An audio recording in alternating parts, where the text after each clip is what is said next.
Good day. Welcome sa discussion natin in organic chemistry. But before we proceed with the organic chemistry, we should determine first the connection between the biochem and then the nursing profession. So as we can see that the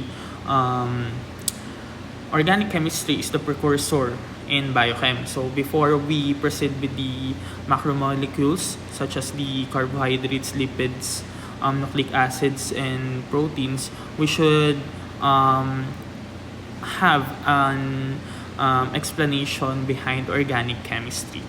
So let's proceed. So let's determine what's biochemistry first. So biochemistry is the study of the chemical processes that underpin life, bridging biology and chemistry to explain how living organisms function at a molecular level. So this field is central to understanding health, disease, nutrition, and the environment, and continues to evolve rapidly with advances in research and education. Especially in nursing profession, biochemistry is very important for us to understand how chemical processes inside our body works. So how is biochemistry related to nursing profession? Simply because it offers the scientific basis for comprehending how the human body works, how diseases arise, and how treatments work.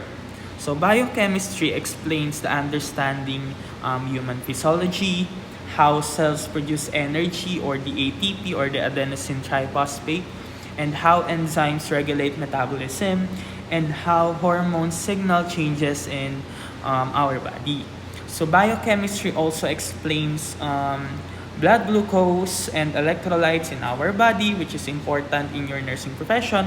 And biochemistry underlies how drug works, including the absorption, distribution, metabolism, and excretion, and also the toxicity of every drugs na ini-intake natin.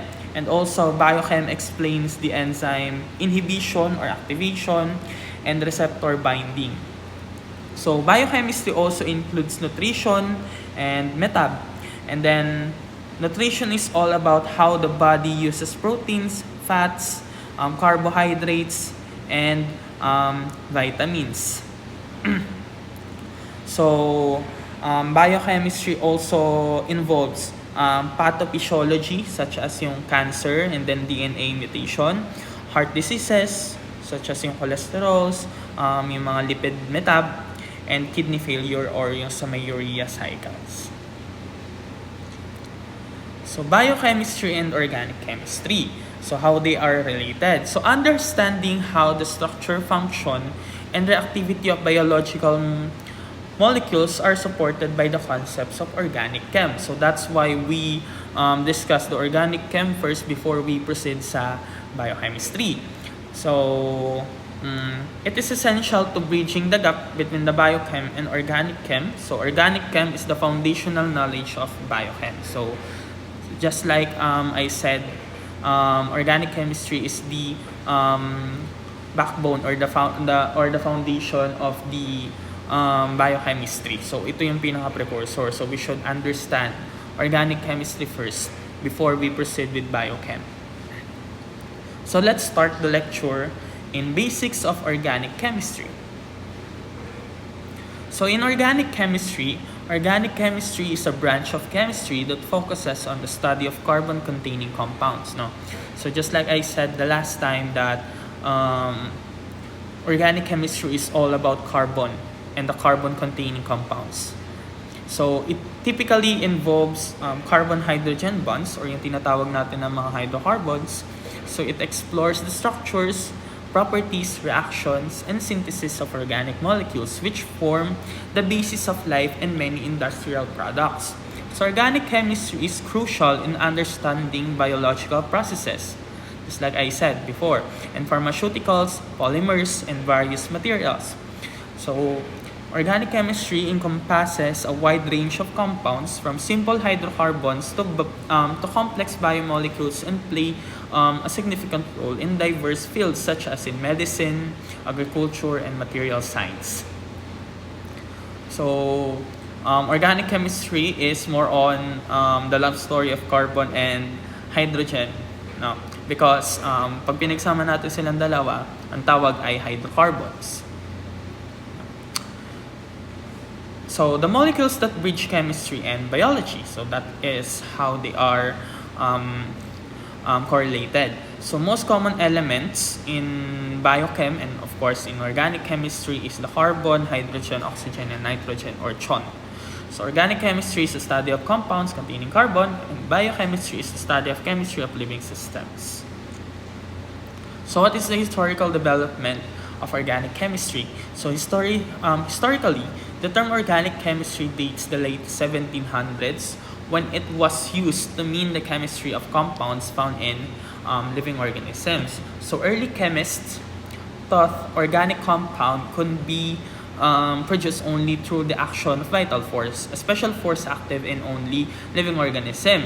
But organic compounds do not necessarily be derived from living organisms. No? So, hindi lahat daw ng carbon-containing compounds can be derived from living organisms. So, according to Friedrich Wöhler in 1828, he synthesized an organic compound from an inorganic compound, which is the ammonium cyanate. No, he turned that ammonium cyanate into a urea, which is an organic compound. So Friedrich Wöhler discovered in 1828 that it was possible to convert the inorganic salt ammonium cyanate to organic substance urea, which had previously been found out in human urine. Now, it started in 1828. Now, Wöhler, a German chemist, showed that urea, an organic compound naturally formed in the liver from amino acids, could be produced in the laboratory by heating ammonium cyanate, which is an inorganic compound. So, ang previous belief daw natin about organic compounds could be made by living cells or living organisms lang. No. And then later on, we proved that organic compounds can be derived from inorganic compounds. So, organic compounds were originally named such they were thought to be present in living organisms. Kaya siya organic because of organisms.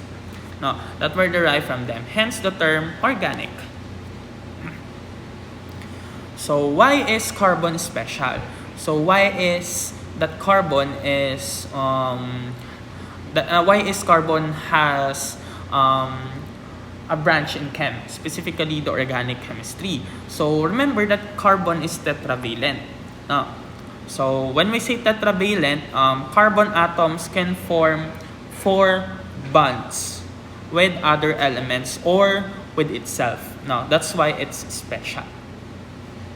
And carbon is can be found in the group 4A element. So this is the carbon, the 4A element. No, and they can form strong covalent bonds. So let's talk about functional groups. No. It is a unique reactive combination of atoms that differentiates molecules of organic compounds of one class from those of another. So in organic chemistry, we have several functional groups.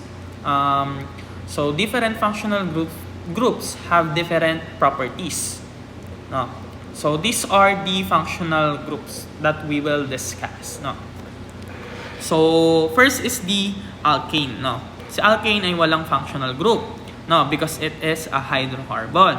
So this is an example of an alkane structural formula. No, yung expanded na structural formula. So this is the condensed structural formula, and then the common name for this alkane is ethane. And then next is the alkene. Alkene is ito yung kanya. So as we can see, the difference between alkene and alkane is that alkene has a double bond between 2 carbons, and then this is a condensed structural formula. So the difference again between alkane and alkene is alkene has double bonds, and then as we can see that the structure between these two is very different, di ba? Kasi itong isa ay mas maraming hydrogen tong isa compared dito sa isa. Yung alkene natin, we have 4 na hydrogen lang, and then yung alkane natin dito is we have 6. No? So bakit nangyayari yan? Bakit nababawasan tayo ng hydrogen kapag ang alkane ay nagiging alkene, for example? It is because of the double bonds. No? Again, carbon is tetravalent, meaning carbon can form 4 bonds. So ibig sabihin, 4 na connectivity lang ang kaya niya. For example here, let's change the color. For example here, yan. So this carbon, let's focus on this carbon. So it has 4 connectivities. 1, 2, 3, and 4. So for example, this carbon in the alkane naman, it also has 4 connectivity. 1, 2, 3, and 4. No? So kapag nagpo-form tayo ng double bonds between carbon and carbon, mapapansin natin yung mga hydrogens niya ay nababawasan. So that's a great observation. Next is the alkyne. For the alkynes, we have triple bonds. No? So katulad ni alkane at si alkyne din ay hydrocarbon. So ibig sabihin, we form triple bonds naman. And kung mapapansin nyo, 2 na lang hydrogen niya. So this is, yeah. So si ethylene at si acetylene, those are common names of alkenes and alkynes. No? So next is the aromatics. No. The aromatics are ring. Ibig sabihin, cyclic sila. Tapos, kung mapapansin nyo, alternate yung double bonds natin. No? Or conjugated yung ating system. No? So, mapapansin nyo, double bond, single bond, double bond, single bond, double bond. So, that's an aromatic. No? So, ito yung structural formula niya. So we have other forms ng structural formula ng isang aromatic compound. For example, ganito, isusulat natin. I-draw natin siya. So this is another representation. Yeah. No, indicating the double bond. So ito lang din yan. No. Kasi naka-skeletal lang siya. So other functional groups, so this functional groups will be discussed in the laboratory part. So, ang i-discuss lang natin ay yung 4 lang na to. No? And then, yung the rest ng mga functional groups na yan will be on the laboratory part. Pero, I will, magkakaroon lang tayo ng konting introduction about them. So, first in the list sa functional groups natin is the alcohols. So, alcohols, ang distinct sa kanya, we have, meron tayong OH dito. Yan. No, si carbon, may nakakabit na isang oxygen at hydrogen. Kapag nakakita kayo ng ganyan, automatically that is an alcohol. No, so this is an example of an alcohol. No, ang pangalan niya ay ethyl alcohol or tinatawag din natin siya na ethanol. No. So we have 2 carbons and then oxygen dito at hydrogen siya. So later on tuturuan ko kayo mag-naming. Next is the ether. No, the ether is meron tayong oxygen sa gitna ng 2 carbon. Ibig sabihin, we have a carbon first, and then oxygen, and then another carbon. So that is an example of an ether. No? So dimethyl ether yan. Next is the amine. So what is the difference naman kay amine? Kapag amine, no, nakakabit yung nitrogen group na yan. Meron tayong NH2. That is an amine. No? So, this is an example of an amine. Yan. Kung mapapansin nyo, halos same lang sila ni alcohol, di ba? Napalitan lang tayo ng oxygen at kung mapapansin nyo, nadagdagan tayo ng isang hydrogen. Pero sa amines kasi, it depends on kung primary ba siya, secondary amine, or tertiary amine. Kapag primary amine, mas marami tayong hydrogen. Pag secondary amine, mas less yung hydrogen. Pag tertiary amine, mas less ulit yung hydrogen. So next is the aldehydes. No? Aldehydes, ano ba ang kinaibahan ni aldehyde? So aldehyde is, we have a carbon and then may naka-attach na double bond, oxygen at yung hydrogen. Hindi siya kakamukha ng alcohol, no? Hindi sila parehas. Ang pinagkaiba ni alcohol, si alcohol nakakabit with an oxygen, and then si oxygen may nakakabit na hydrogen. But in aldehyde, si carbon nakakabit siya with oxygen with a double bond at may nakakabit din na hydrogen. Si hydrogen na to ay directly connected with that carbon. Hindi siya kay oxygen nakakabit. So, kailangan yung ma-monitor yung pagkakaiba nila. No? So, this is an example of an aldehyde. So, this is an aldehyde, which is acetaldehyde. No? At kung mapapansin nyo, ang mga aldehydes ay lagi silang terminal. Nasa dulo sila lagi. Next is the ketone. No? Si ketone at si aldehyde ay halos parehas lang. Ano ang pinagkaiba nila? Ang pinagkaiba ni ketone at ni aldehyde is, ketone is yung double bond oxygen natin ay matatagpuan natin sa gitna ng mga carbon. No, for example, yan, may tatlo tayong carbon, tapos si double bond O ay matatagpuan natin dun sa gitna. Kasi hindi siya pwedeng mapunta dun sa dulo. Kasi pag napunta na siya sa dulo, hindi na siya ketone, aldehyde na siya.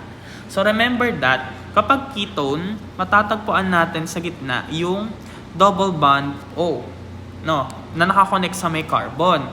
Hindi siya ether. Kasi ang ether ay connected siya with carbon, oxygen, carbon. But in ketone, carbon, carbon, carbon, tapos naka-branch lang si oxygen. No? So this is an example of a ketone, which is the acetone. Next is the carboxylic acid. The carboxylic acid is, eto na, so marami tayong confusion sa mga to kasi medyo magkakamukha sila. No? Pero magkakaiba talaga sila. When you used to it, kaya mo nang i-determine kung anong klaseng functional group siya just by looking. No. So, ano naman ang carboxylic acid?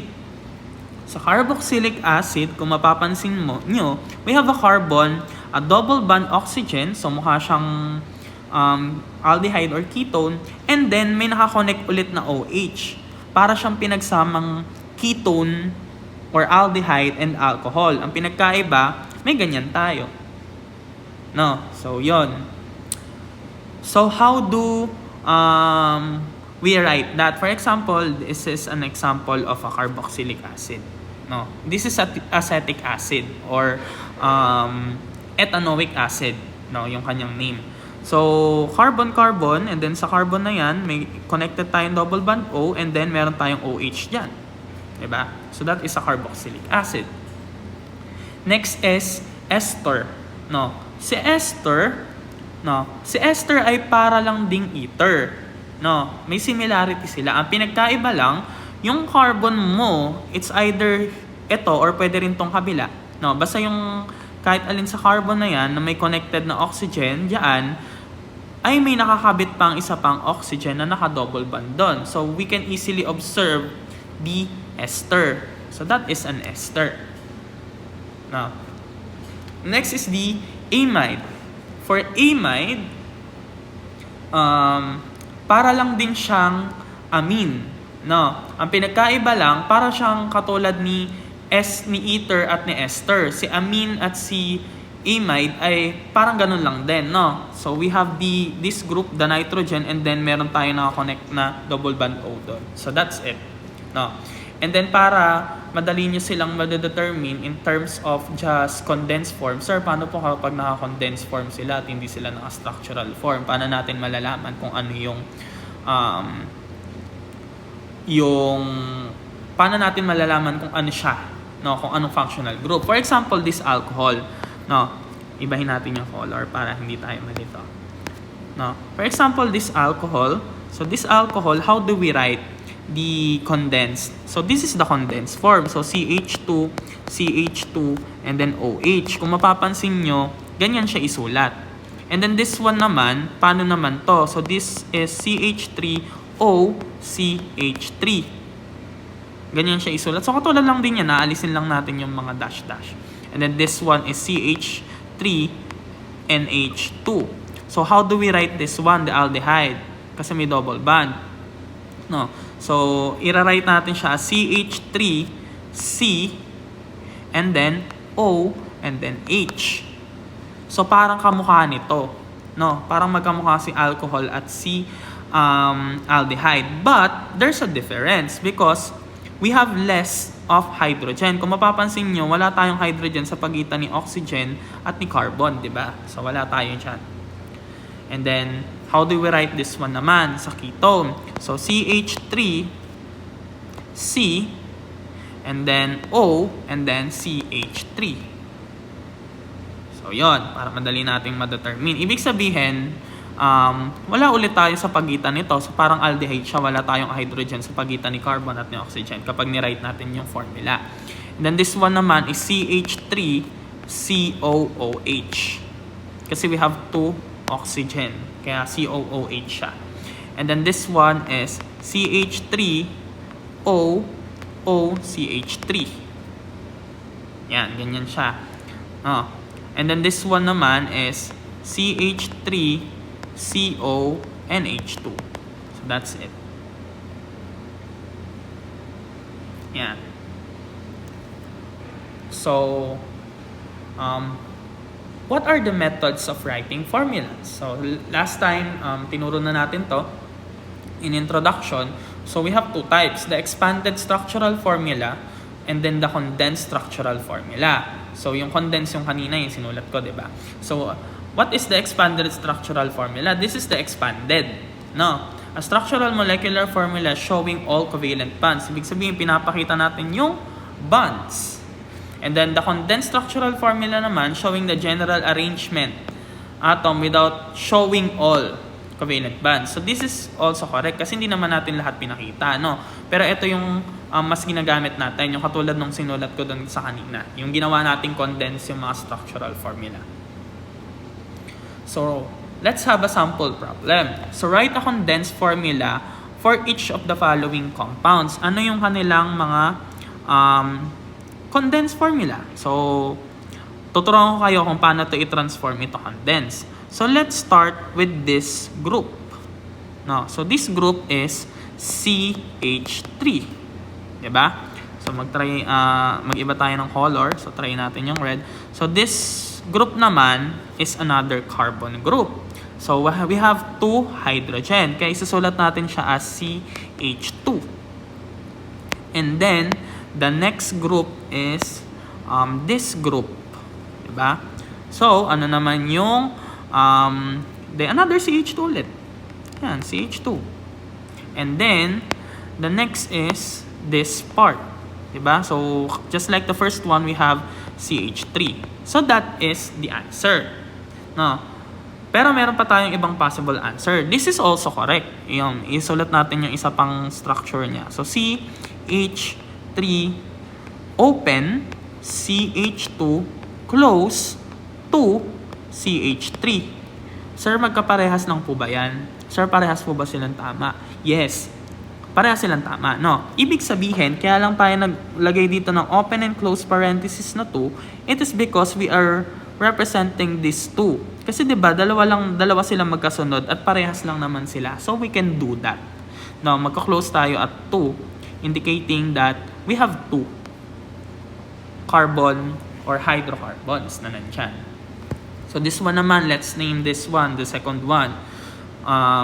So hindi pala name. Let's transform it into condensed, no? So this part, yan.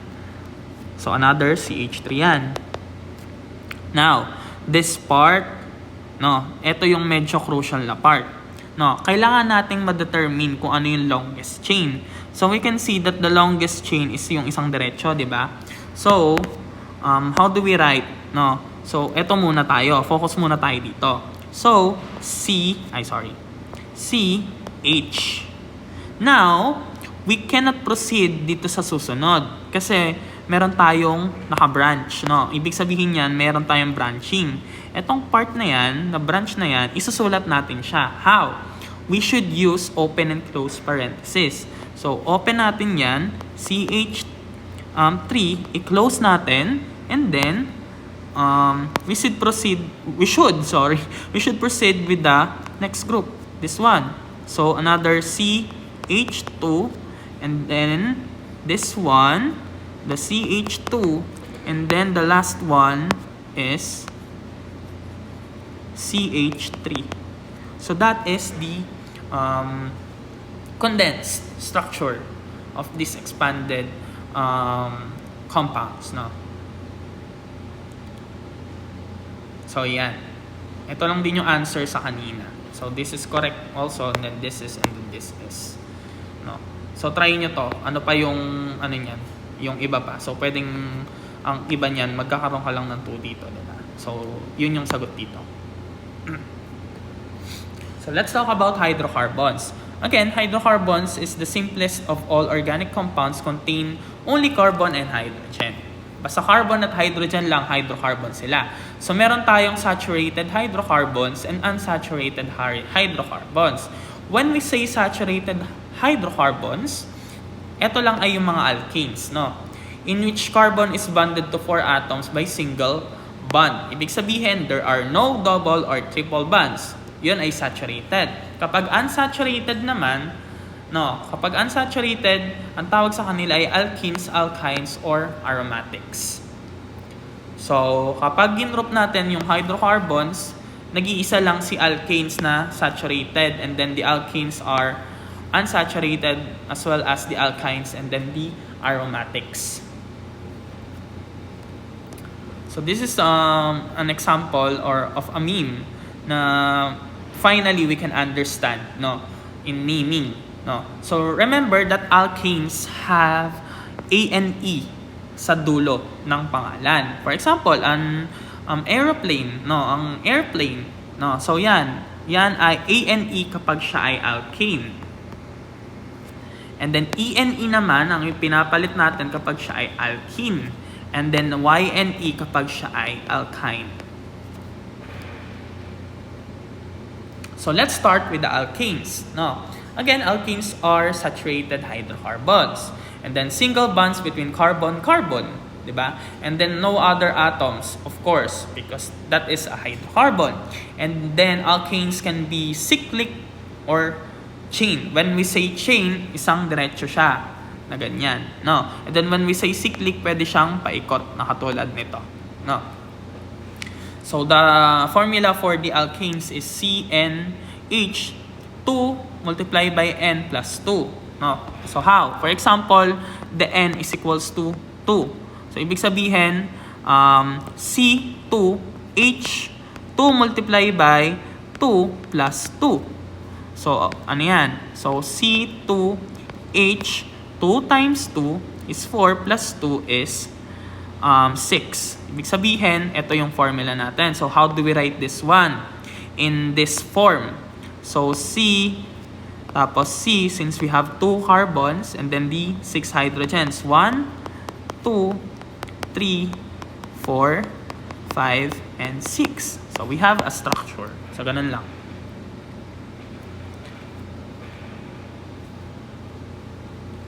So we have structural isomers. So compounds with the same molecular formula but different connections of atoms are called structural isomers. So structural isomers have different physical and chemical properties. For example, this pentane, the isopentane, and then the neopentane. Pare-pareha sila ng molecular formula. How? Because we have 1, 2, 3, 4, and 5 carbons. So we have 5. So, ito ay 1, 2, 3, 4, 5, 6, 7, 8, 9, 10, 11, 12. So, C5H12. And then this one is also C5H12. How? 1, 2, 3, 4, 5. We have 5 carbons and then 1, 2, 3, 4, 5, 6, 7, 8, 9, 10, 11, 12. So, we have also 12 hydrogen and this one also. Again, they are structural isomers. Pare-parehas ng molecular formula but different sa connections or yung pagkaka-arrange ng mga elements natin. So let's determine which of the following pairs are structural isomers and which are simply different representations of the same molecule. Determine daw natin kung sila ay structural isomers or hindi. So how? By looking to their formula. So ito yung letter A, try natin to. So this carbon is 1, 2, 3, and 4. No. So same, meron tayong 4 na carbon at meron tayong 3, 5, 7, and then 10 na hydrogens. Diba? So this is C4H10. So let's look this at this one naman. So ito ay 1, 2, 3, 4.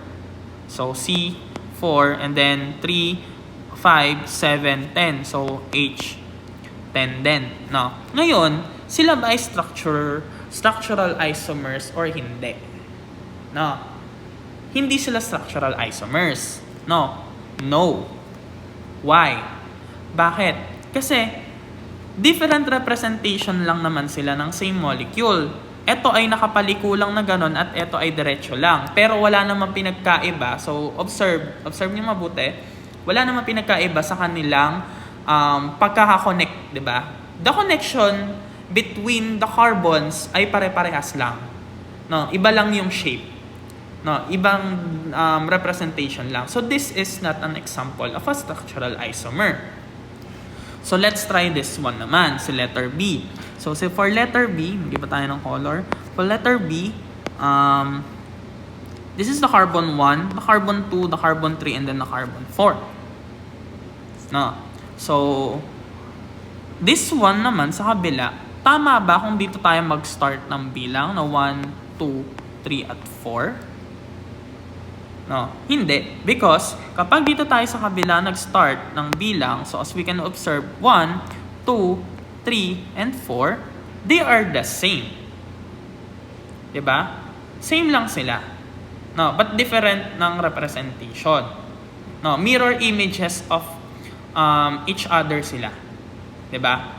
Pero hindi sila structural isomers. Kasi the connectivity is still the same. Kapag nag-start tayo dito sa may kabila. So, no. So, pero mirror images sila ng isa't isa. No, ibang klaseng isomers 'yon kapag mirror sila ng isa't isa. So, next is the third one, no. Ito ba ay structural isomers? Yes, how? Because this is carbon 1, carbon 2, carbon 3, carbon 4, at carbon 5. So, when we start here, kung mapapansin nyo, sa carbon 2, nandun yung connection natin, di ba? So, kapag dito tayo sa may kabila, this is carbon 1, carbon 2, carbon 3, carbon 4, at carbon 5. The connectivity is in the carbon 3. So, structural isomer sila. Yes. Di ba? Kasi nasa carbon 3 yung connectivity. At kahit i-reverse mo sila, kahit pag i-reverse mo to, kahit ito yung gawin mong 1, 2, 3, at mapupunta na to sa 4. At kapag ito naman ay ito na yung 5 mo, ito na yung 1 mo, 2, 3, 3 pa din. 3 to, tas 4 yung isa. So, hindi pa rin sila parehas. No? So, that's it. So, how do we name hydrocarbons? Or, how do we name organic compounds? No? Ang nomenclature natin, ang sinusundan natin is the standard IUPAC names.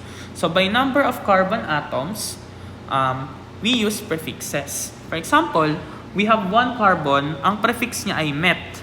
2 carbons, F. 3 is prop, 4 is but. 5 is pent, ito ay 5. 6 is hex, 7 is hep, 8 is oct. No, and then kapag 9 is non, and then for 10 is deca.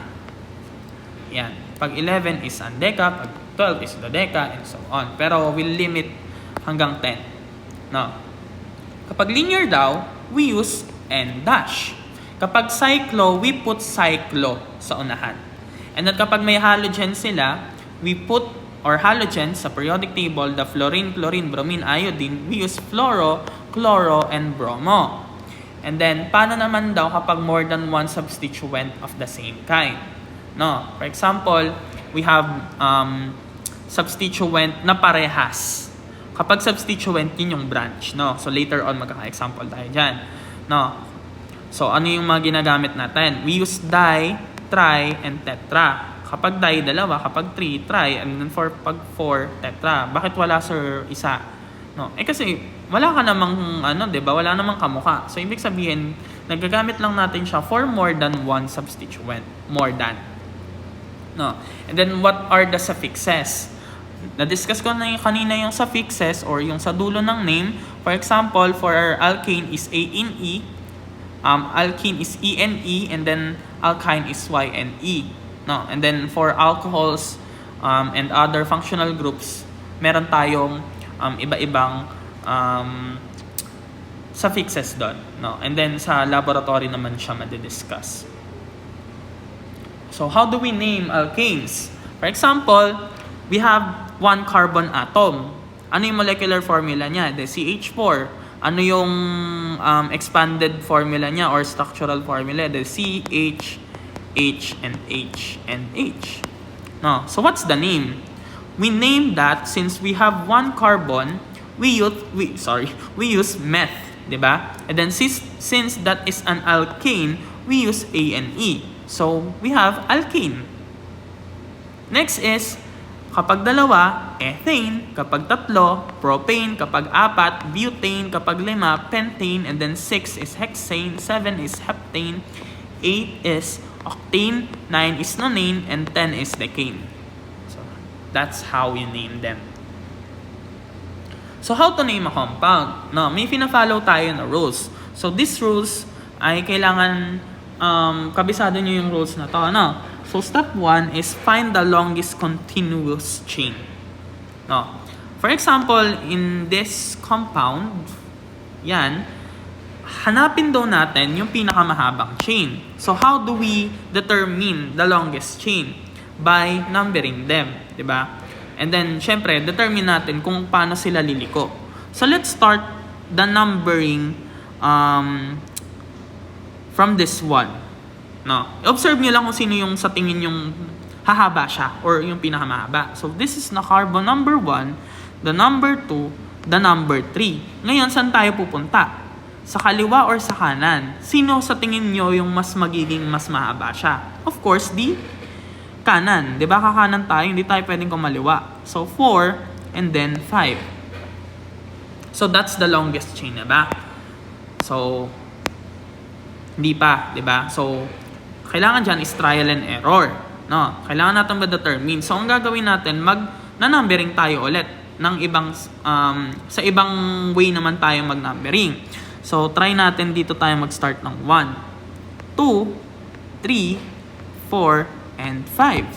So, ganun din. Paano kapag, so, yun na yun. Wala na tayong ibang way kasi hindi naman tayo pwede rito sa may kabila na to, di ba? Kasi mas maiksi siya. So, yan na yun. Next is, number the chain from the end nearest the first substituent encountered, which is what have we done, di ba? Ginawa na natin yung step number 2. Step number 3 is name each substituent. Meron ba tayong substituent? Yes or no? Yes. Why? Because this, mag-iba tayo ng color. Because this carbon here is the substituent. Why? Because hindi natin siya na-numberan. Kaya siya yung substituent. No. So, how do we name substituent again? No, katulad lang din ng naming natin sa kanila. So, step 4, begin the name with the numbers on the carbon atoms to which each substituent is bonded. No. Mag-start tayo kung saan daw kabit itong C substituent. Saan ba siya nakakabit? Sa carbon number 3. Diba? So, carbon number 3 siya nakakabit. So, the name is 3 dash.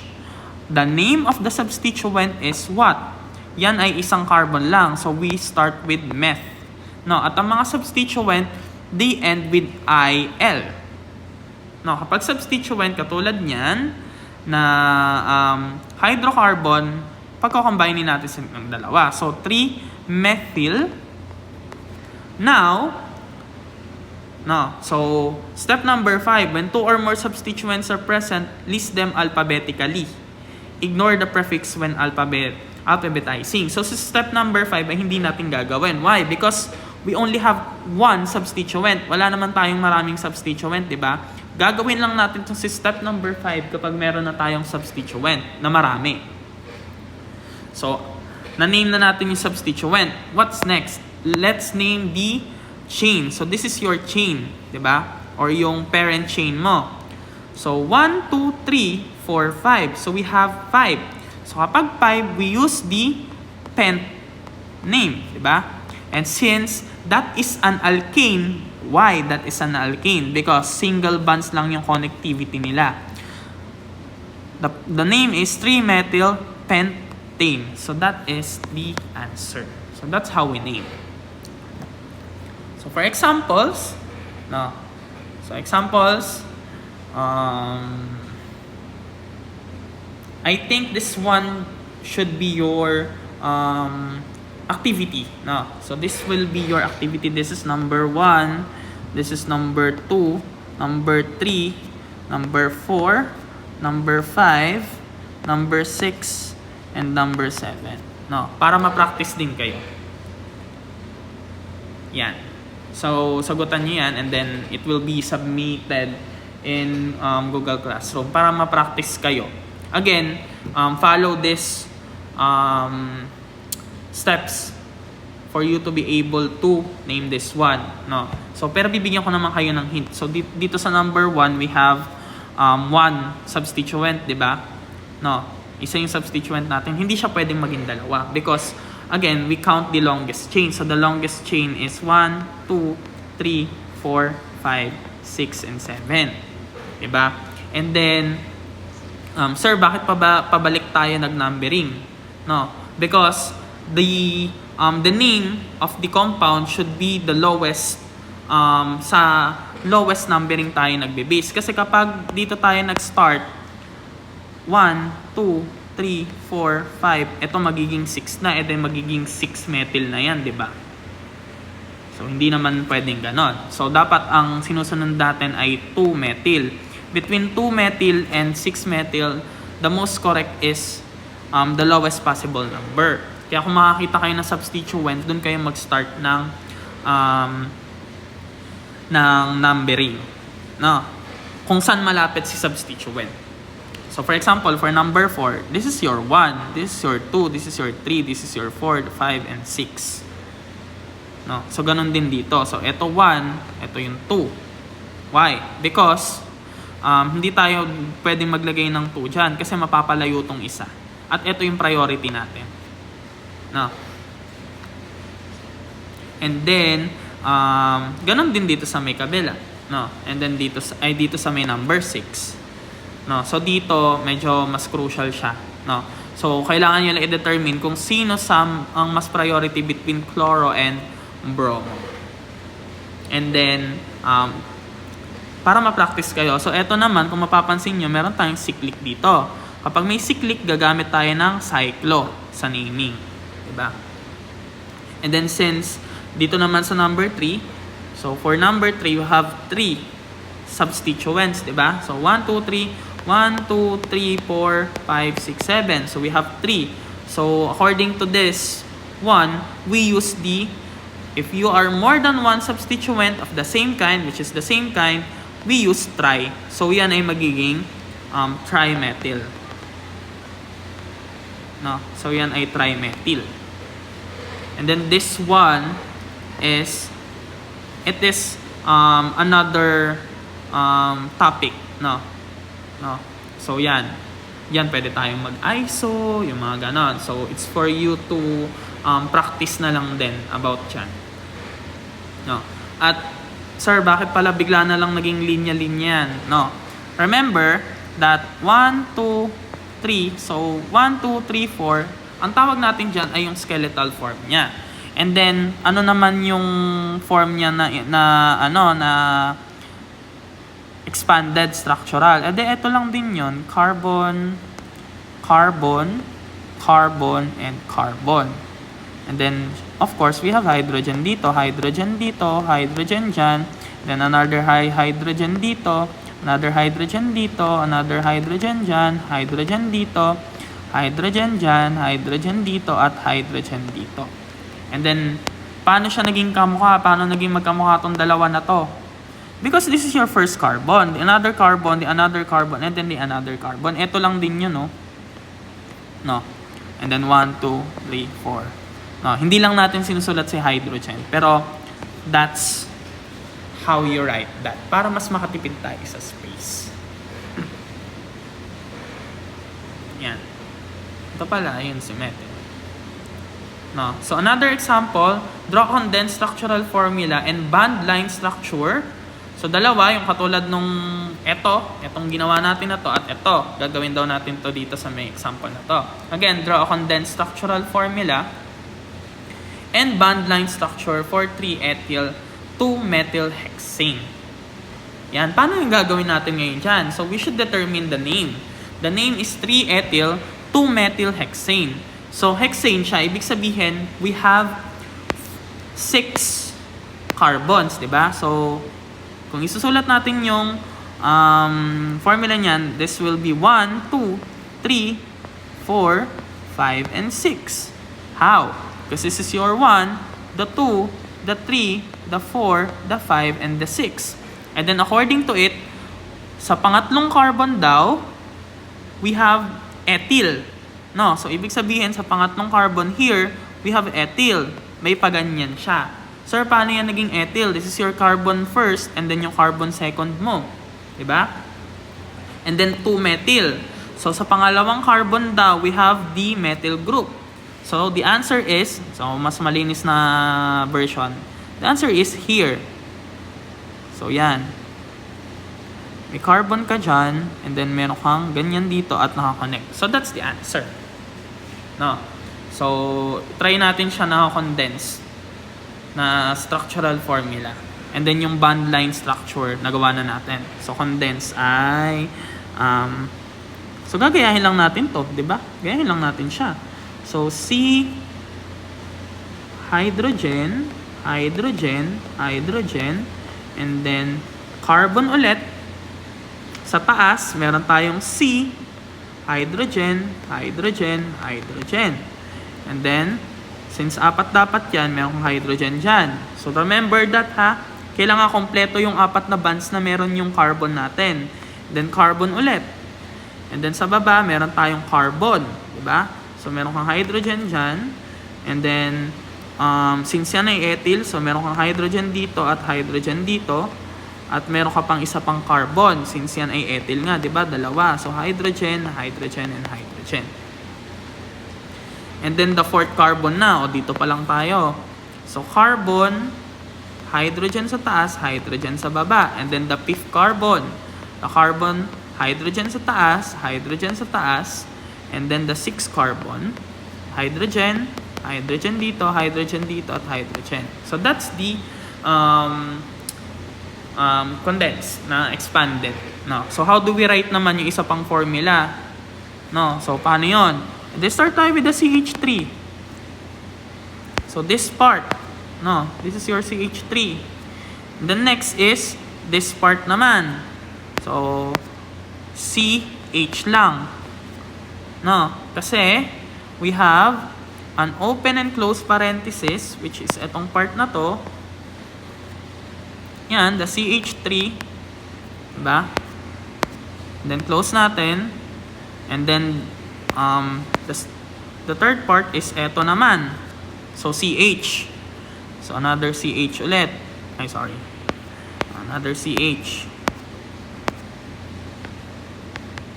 Yan. And then, ano yung susunod? Etong part na to. Kasi yan ay substituent, diba? So, ilan yung meron tayo dyan? Then CH2, CH3. So, open and close natin yan. CH2. Ay, sorry. Pangit. CH2, CH3. And then, ay, sorry. Nambura. And then, close natin. So, this part naman. So, another CH2. And then, this part is another CH2. And then, the last part is CH3. Gilid na lang natin since hindi nakasya. So, that's it. That's the answer.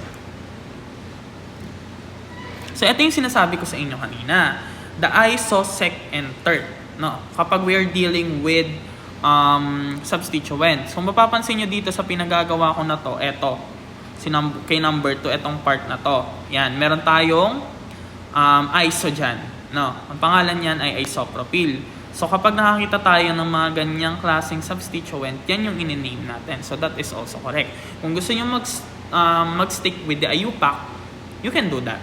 No? And then, this one is tert or T-butyl. And then, this one is sec.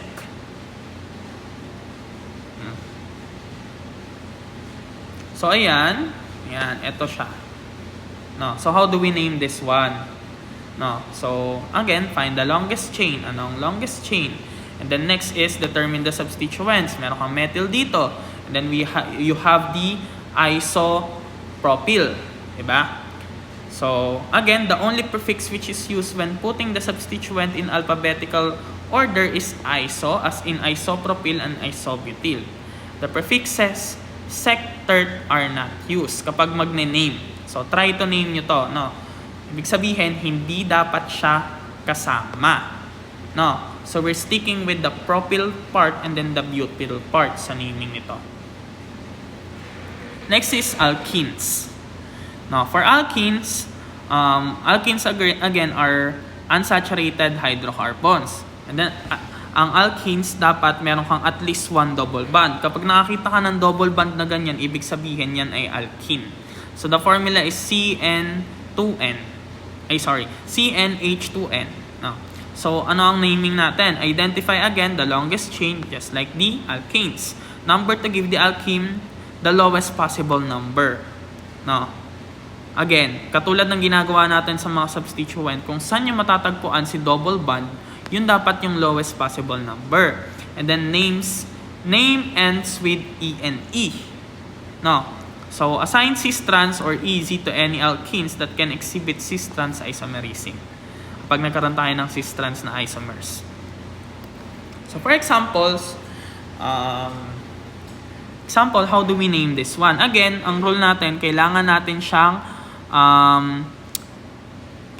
mahanap yung lowest possible number. So, this is of course the lowest possible number kasi dyan nag-start yung double bond, di ba? 1, 2, 3, 4, 5, 6, and 7. So, meron tayong 7, and then meron tayong hept, di ba? So, again, yan ay alkene, yan ay ENE. Or 1-heptene because the double bond can be found in the first hydrocarbon. First carbon. So, how do we name? No, so, yan yung pangalan. And then, meron pa siyang other name. Pwede siyang hept. 1-1-ENE. So, both of these are correct. No? Pero, kadalasan kasi ang ginagamit natin ay ito. Pero, dapat, ang ginagamit na natin ay ito. Kasi yan yung new IUPAC name. So, next is itong pangalawa. So, how do we name this one? So, 1, 2, 3, 4, 5, and 6. Diba? Paano pag sa kabila tayo nag-start? Ede ito yung, paano pag sa kabila? Ede ito yung 1 natin, for example. 1, 2, 3, 4. So, again, lowest possible number. So, we will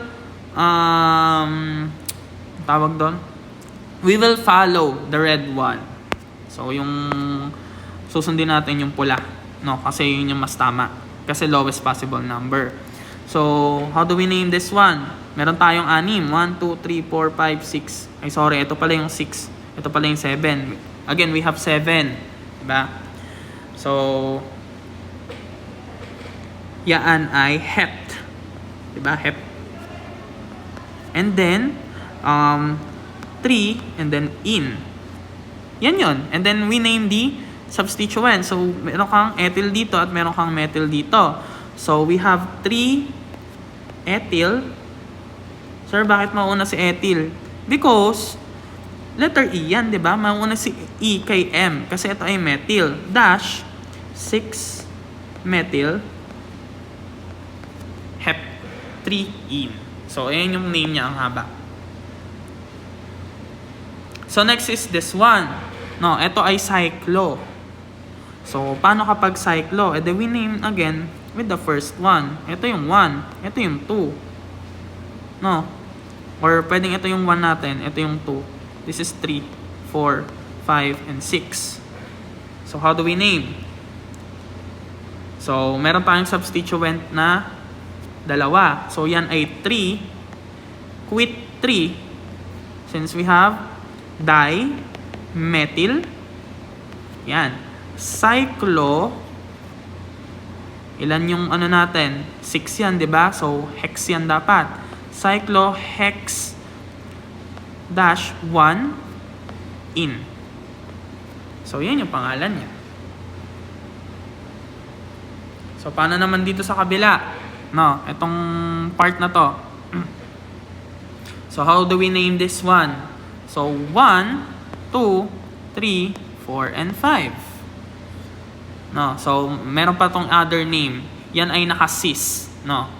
Kasi yun yung tinuturo dito sa cis-trans na isomerism. Kasi naka-cis, ay sorry. Wala na. No, kasi naka-cis yung hydrogen natin. No? Pero, we will follow the standard IUPAC name para hindi tayo complicated. So, 1, 2, 3, 4, 5. So, ang name lang nito ay pent 2 in or 2 pentene. So, that's it. And then this one is 1, 2, 3, 4, 5, and 6. Pag sa kabila tayo nag-start, ito yung 1, ito yung 2. Same lang naman, di ba? Pero, kailangan natin mag-focus kung nasan yung bromo natin. So, what's the name? So, the name is 2-bromo.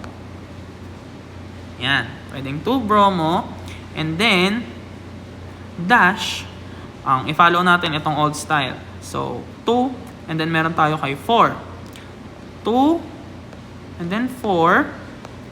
Since yan ay 1, 2, 3, 4, 5, 6, yan ay hexene. No? Tama. Dihexene. Or pwede rin siyang 2-bromo, 2, 4, ay sorry, naulit lang. 2-bromo, hex, 2,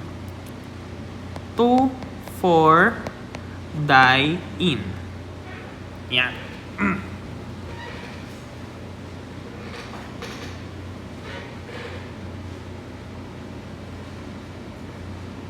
Next is for the alkynes. For alkynes, dito naman, meron tayong at least triple bond. Again, so just like the alkanes and alkenes, we have to follow the longest chain. And the number to give the alkyne the lowest possible number, and the names end with I and E. So, katulad lang din ng alkene. Ganun lang din siya. So, this is an example of an alkene.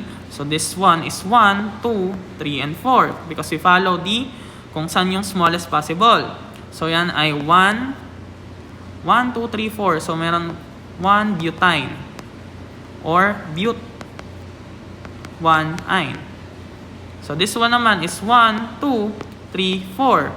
Bakit hindi tayo magsisimula sa kabila? Because, ito yung priority natin, di ba? Hindi naman yung substituent. So, this one is 3-methyl 1, apat yan, butane. Or, 3-methyl but 1-ine. And then this one is 1, ito pala yung 1. 1, 2, 3, 4, 5, and 6. So this one is 5-methyl. Ayan, 5-methyl 2-hexane. Or 5-methyl dash 2, 5-methyl hex 2-ine. Yan. Next is the aromatic compound. So, Aromatic compounds are cyclic molecules with alternated unsaturated bonds lead to a property called aromaticity, or yung system natin is dapat conjugated. No? So as we can observe that we have a double bond here, a double bond, and then a double bond. So ano sila? Alternated. So how do we name benzene? So we have benzene derivatives. May mga derivatives sa mga benzene kasi meron silang mga possible substituents.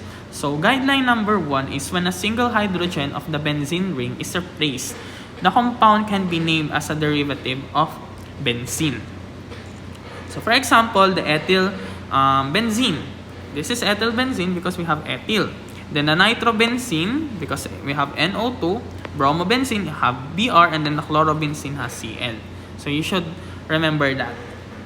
No, kinakabisado yan. So guideline number 2, a number of benzene derivatives are known by common names. May mga common names din sila that are also IUPAC accepted and are used preferentially over other possibilities kasi mas madali silang gamitin, kaya natin masinusunod to. No, kahit common name sila. So thus, toluene is favored over methylbenzene. So methylbenzene and toluene are the same, no? And aniline is used for rather than aminobenzene kasi mas madali nga sila tandaan. So eto sila. This is toluene. Ang toluene ay may CH3, phenol ay may OH, aniline have NH2, and then benzoic acid has carboxylic acids. Benzaldehyde has aldehyde. Anisole has ether. So this is benzene sulfonic acid, and then this is a ketone example, the acetopenone, and ito naman ay si styrene. So guideline number 3, when two groups are attached to a benzene ring, 3 isomeric structures are possible. They can be designated by the prefixes ortho, meta, or para, or OMP. Na italic, ganyan sila isulat. O, tas M, tapos P. No. So for example yan, mga sila, italicized. So kapag ortho, dalawang magkasunod. Kapag meta, meron tayong isang vacant dito, and then ito. And then kapag para naman, magkatapat. So that's how we name them.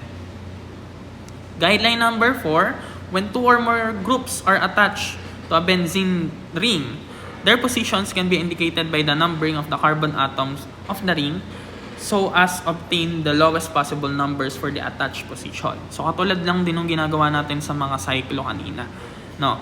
So titingnan natin kung ano yung priority. So dito si bromo, mas priority siya over chloro. Kaya siya 1, 2, 3. Kaya ang pangalan niya ay 1 bromo 3 chlorobenzene, or pwedeng meta bromo chlorobenzene. So this one naman is since meron tayong tatlo, again lowest possible tayo. We have 1, the 2, the 3, the 4. Why? Kasi hindi ka pwede maglagay ng 1 dito, tapos ito yung 2 mo, tapos ito yung 3 mo, tapos ito yung 4. So dapat, ang masunod natin ay 1, 2, 4, hindi 1, 3, 4. Kasi mas lowest possible to. No? So katulad lang din ito, 1, 2, at ito yung 3. So that's it for the discussions in aromatics and alkenes and alkenes, alkynes, and alkanes. So this part of the basics of organic chemistry will be discussed in the laboratory part. So that's all. And if ever you have questions, feel free to message or comment here in this video para magkaroon tayo ng clarification since medyo complicated or medyo complex kasi ang naming of organic compounds, and sometimes it can be confusing, no? So that's all. Thank you.